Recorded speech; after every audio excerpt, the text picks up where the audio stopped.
नमस्कार मंडळी. अवधूत चिंतन श्री गुरुदेव दत्त श्री स्वामी समर्थ महाराज की जय. बघा, आपण आजच्या व्हिडिओमध्ये जाणून घेणार आहोत की अतिशय साध्या व सोप्या पद्धतीने गुरुपौर्णिमेनिमित्त 7 दिवसाचं गुरुचरित्र पारायण कसं करावं, पूजा मांडणी समाप्ती करून किंवा पूजा करणं शक्य आहे असेल तर कसं करायचं आणि नसेल तर कशी. प्रत्येकाचं घर लहान असेल, तुमच्या घरामध्ये लहान मुलं आहेत तर ते पूजा मांडणी व्यवस्थित ठेवू शकतील का नाही, तर पूजा मांडणी न करता सुद्धा आपण गुरुचरित्र पारायण करू शकतो का. गुरुचरित्र म्हटलं की नियमाच्या भीतीमुळं बरेच जण इच्छा असूनही गुरुचरित्र पारायण करत नाहीत. तर हा व्हिडिओ फक्त 3 नियम आहेत की गुरुचरित्र पारायणाचे मी तुमच्यासोबत शेअर करणार आहेत. तर कोणते 3 नियमाचे पालन करून जर आपण भक्तिभावाने विश्वासाने गुरुचरित्राचे पारायण केले तर नक्कीच 7 दिवसाच्या आत या सेवेचा तुम्हाला नक्कीच अनुभव येईल. एक वेळा तुम्ही नक्की एकदा करून बघा गुरुचरित्र पारायण करताना केलं की नाही ही सेवा नंतर सोडणार नाहीत. महाराजांची जी अशी सेवा आहे ती गुरुचरित्र पारायण केलं होतं बघा, कृपा झाली. प्रत्येक महिन्याला गुरुचरित्र पारायण तुम्ही करू शकता. सांगण्याचा अर्थ असा आहे की दत्त माऊली दत्त महाराज इतकी दयाळू आहेत, कृपाळू आहेत, मायाळू आहेत की ती भक्ताच्या प्रत्येक इच्छा ह्या पूर्ण करत असतात. तुमचं कधीच वाईट करणार नाहीत. एखादा जर नियम तुम्हाला त्याचं पालन करणं शक्य होत नसेल तर त्यात महाराजांना प्रार्थना करा, महाराजांना शरण जा की त्यांच्या नियमाचं तुम्ही पालन करू शकत नाहीत.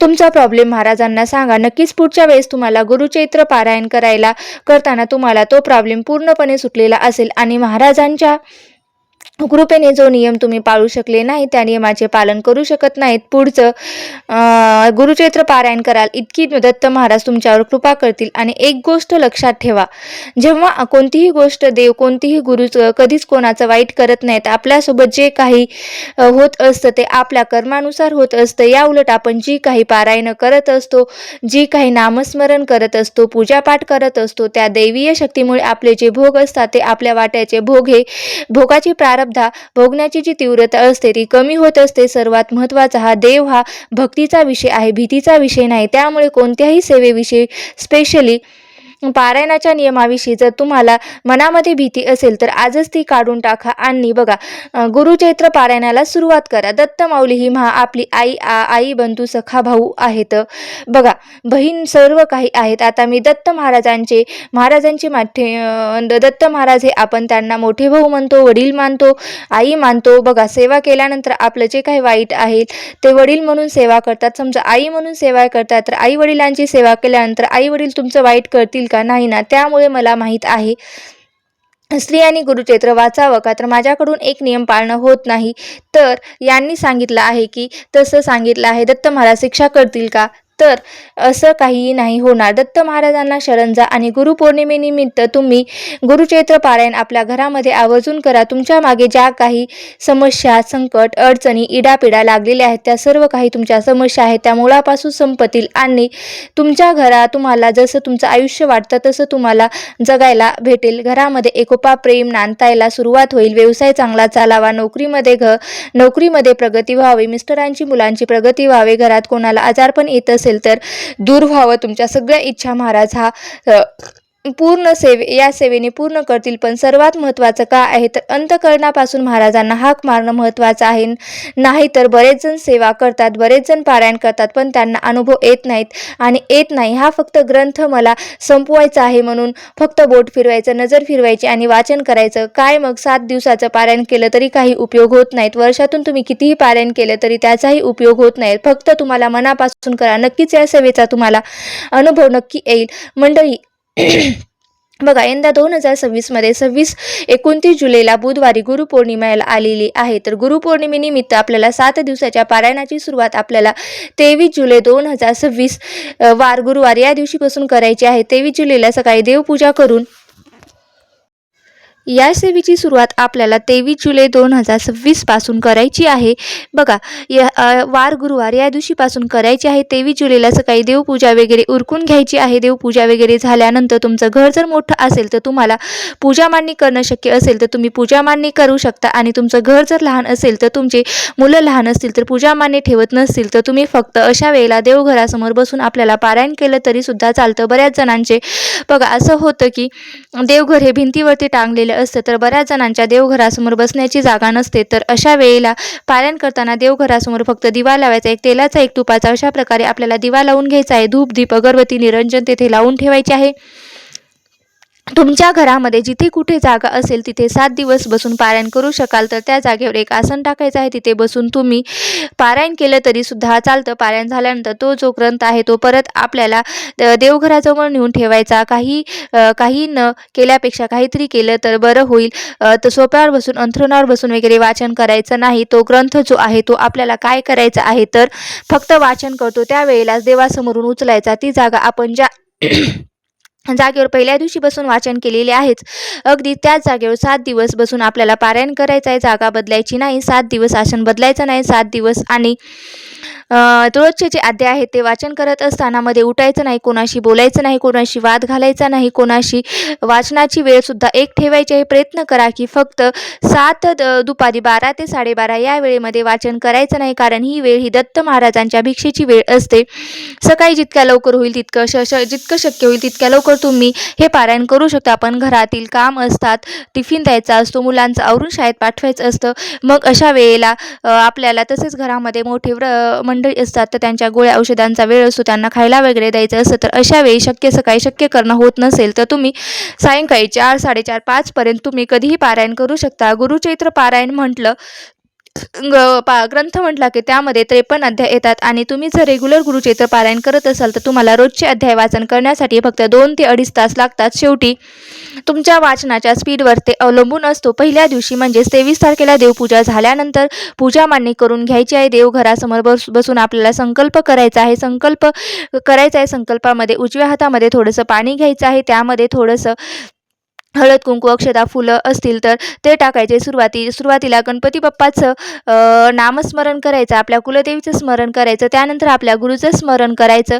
अशा प्रकारे आपल्याला करायचं आहे. पूर्ण नावाचा उल्लेख करायचा आहे, तुमच्या गोत्राचा उल्लेख करायचा आहे. जर तुम्हाला गोत्र माहीत नसेल तर काश्यप गोत्र म्हणायचं. त्यानंतर तुमची जी इच्छा आहे तर ती इच्छा तुम्ही बोलून दाखवायची. माझी ही इच्छा आहे ती पूर्ण होण्यासाठी. समजा तुमच्याकडे कोणतीही इच्छा नाही, फक्त काही बोलायचं नाही, तर माझ्या घरात सुख, शांती, समृद्धी राहावी, मला अखंड सौभाग्य प्राप्त हो, माझ्या कुटुंबाला उत्तम आरोग्य, दीर्घ आयुष्याचा आशीर्वाद मिळावा, गुरूंची कृपा प्राप्त व्हावी. आजपासून या दिवसापासून मी त्या दिवशीचा याचा वारही आपल्याला घ्यायचा आहे, उल्लेख करायचा आहे. 7 दिवसाचे गुरुचैत्र पारायण करणार आहेत महाराज. तुमची ही माझ्याकडून सेवा करून घ्यावी. जी काही सेवा आहे ती माझ्याकडून करून घ्या. ती अगदी मनापासून मी करणार आहे, त्याचा तुम्ही स्वीकार करा. पारायण करत असताना माझ्याकडून काही चूक झाली असेल तर त्याबद्दल सुद्धा मला क्षमा करा. तुम्हाला वाटतं ते बोलायचं, आणि त्यानंतर हातातलं पाणी आहे ते तामणामध्ये सोडून द्यायचं. हा साधा सोपा आणि संकल्प करण्यापूर्वी तामणा आवर्जून आपल्याला आचमन नक्की करा. आचमन केल्याने आपल्या मनाची व शरीराची शुद्धी होत असते, आणि वाचन करत असताना मन एकाग्र होत असतं. संकल्प झाल्यानंतर पहिल्या दिवशी 1 ते 9 अध्याय वाचायचे आहेत. नंतर दुसऱ्या दिवशी 10 ते 21 अध्यायाचे वाचन करायचं आहे. तिसऱ्या दिवशी 22 ते 29 अध्यायाचे वाचन करायचं आहे.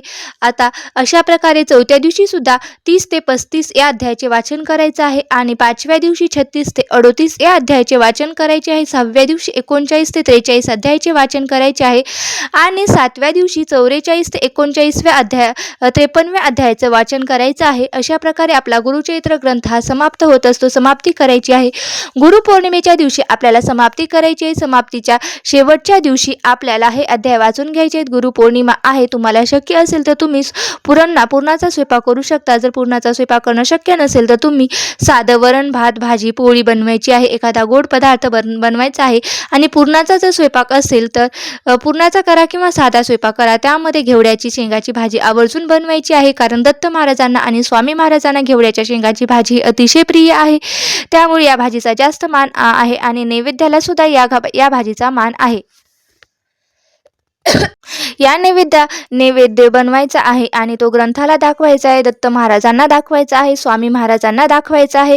अशा प्रकारे आपल्याला नैवेद्य दाखवायचा आहे. 3 नैवेद्य वाढायचे आहेत, 3 ताट करायचे आहेत. त्यानंतर गणपती बाप्पाची आरती करायची, नंतर दत्त महाराजांची आरती करायची. गुरुपौर्णिमा आहे आणि त्यामुळे स्वामींची आरती, त्याचबरोबर आपली कुलदेवी आणि कुलदैवत, अशा प्रकारे आपल्याला 5 आरत्या या करायच्या आहेत.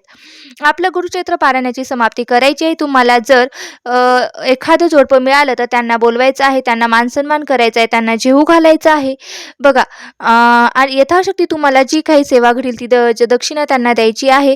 अशा प्रकारे आपल्याला एखादं जोडपं भेटलं तर त्यांना जेवू घालायचं आहे. कोणाच्या घरी मृत व्यक्तीच्या येत नाही तर अशा वेळेला काय करायचं, आपण महाराजांना नैवेद्य दाखवतो तर त्या नैवेद्य केलेल्या वेळेला समजा एखादं जोडपं बोलावलं असतं तर उद्यापन करायला तुम्ही किती खर्च आला असता, अंदाजे 100 50 150 जेवढे येतील तेवढे तुम्ही ते नैवेद्याच्या बाजूला ठेवायचे. आणि त्याच दिवशी नैवेद्य वगैरे सगळं झालं की संध्याकाळी तुमच्या घराच्या आजूबाजूच्या कुठल्याही दत्त महाराजांचे मंदिर असेल, दत्त महाराजांच्या मंदिराच्या दानपेटीमध्ये हे गुप्त दान म्हणून तुम्ही पैसे आपल्याला टाकायचे आहेत आणि महाराजांना प्रार्थना करायची आहे की तुमच्या कृपेने आज माझं 7 दिवसाचं गुरुचरित्र पारायण पूर्ण झालेलं आहे आणि त्याचं उद्यापन म्हणून मी हे पैसे जे आहे ते तुमच्या दानपेटीमध्ये अर्पण करत आहे. आणि तुमची जर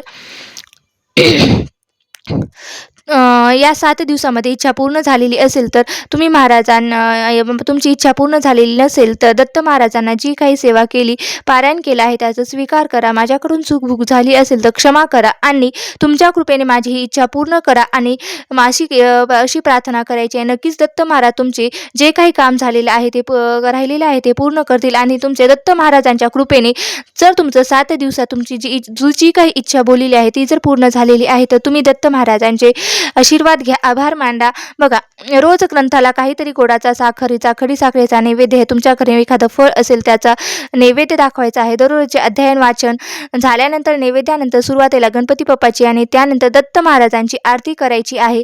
त्याचप्रमाणे आपल्याला 7 दिवस गुरुचरित्र पारायण करत असताना 7 दिवसामध्ये अचानक जर तुम्हाला सुतक वगैरे पडलं, मात्र गुरुचरित्र करत असताना पूर्णपणे थांबवायचं नाही. तुमचं सुतक संपल्यानंतर परत नव्याने गुरुचरित्र पारायणाला वाचनाला सुरुवात करायची आहे. मासिक पाळी आली तर, मासिक पाळीची डेट असेल तर तुम्ही गुरुचरित्र पारायणाला शक्यतो बसूच नका आणि सुरुवातीला करूच नका. पण अचानक जर पारायणामध्ये पाळी आली असेल तर मग तुमच्या घरातील इतर मंडळीकडून ते वाचन पूर्ण करू शकता, गुरुचरित्र पारायण पूर्ण करू शकता. गुरुचरित्र पारायण काळात बेडवर बसायचं नाही, गादीवर झोपायचं नाही. अशा प्रकारे जमिनीवर, खाली फरशीवर सतरंजी, घोंगडी किंवा चटई टाकून झोपायचं आहे. बऱ्याच जणांना खाली बसता येत नाही, खाली झोपता येत नाही, ते डॉक्टरांनी सांगितलेलं आहे तर खाली बसायचं नाही. अशा वेळेला बेडवरती गादी टाकायची आणि त्या बेडवर चटई, घोंगडी किंवा सतरंजी टाकायची आणि त्यावर तुम्ही झोपू शकता. अशा प्रकारे बऱ्याच जणांना पारायण करण्याची इच्छा आहे पण ते खाली बसू शकत नाही, तर अशा वेळेला तुम्ही अशा प्रकारे सोफा वगैरे सोडून, अंथरूण पांघरून सोडून टेबल खुर्चीवर बसून तुम्ही गुरुचरित्र पारायण करू शकता. ते सुद्धा केलं तरीही चालतं. त्यानंतर 7 दिवस घरामध्ये नॉनव्हेज बनवायचं नाही, म्हणजे नॉनव्हेज हे या दिवशी वर्ज असतं. या दिवशी नॉनव्हेज वगैरे खायचं नाही किंवा या दिवसामध्ये परान्नसुद्धा खायचं नाही, म्हणजे दुसऱ्यांच्या घरचं आपल्याला खायचं नाही. असं म्हटलं जातं की दुसऱ्यांच्या घरचं खातो तर आपले संपूर्ण पारायण केलेलं फळ हे आपल्या समोरच्या व्यक्तीला मिळतं. त्यामुळे परान्न जे आहे तर ते या दिवशी आपल्याला घ्यायचं नाही, ते वर्ज करायचं आहे, ब्रह्मचर्याचं पालन करायचं आहे. बरेच जण म्हणतात की शक्यतोवर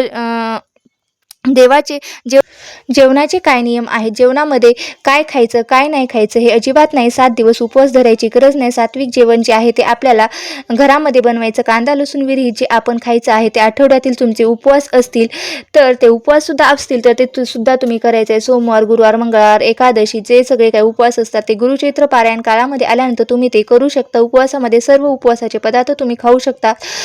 गुरुचरित्र पारायणाबद्दलची संपूर्ण माहिती मी तुम्हाला सांगितलेली आहे. ही माहिती जर तुम्हाला आवडली असेल तर नक्की लाईक करा, शेअर करा आणि कमेंट बॉक्समध्ये श्री गुरुदेव दत्त लिहायला विसरू नका आणि श्री स्वामी समर्थ लिहायला विसरू नका. तुम्हाला ही गुरुचरित्र पारायणाबद्दलची माहिती कशी वाटली याबद्दल नक्की मला कमेंट बॉक्समध्ये सांगा. व्हिडिओ जर आवडला असेल तर नक्की लाईक करा, शेअर करा आणि चॅनलवरती नवीन असाल तर सबस्क्राईब करायला विसरू नका. हा व्हिडिओ तुम्ही शेवटपर्यंत पाहिला असेल अशी मी आशा करते. धन्यवाद. श्री स्वामी समर्थ. जय जय स्वामी समर्थ.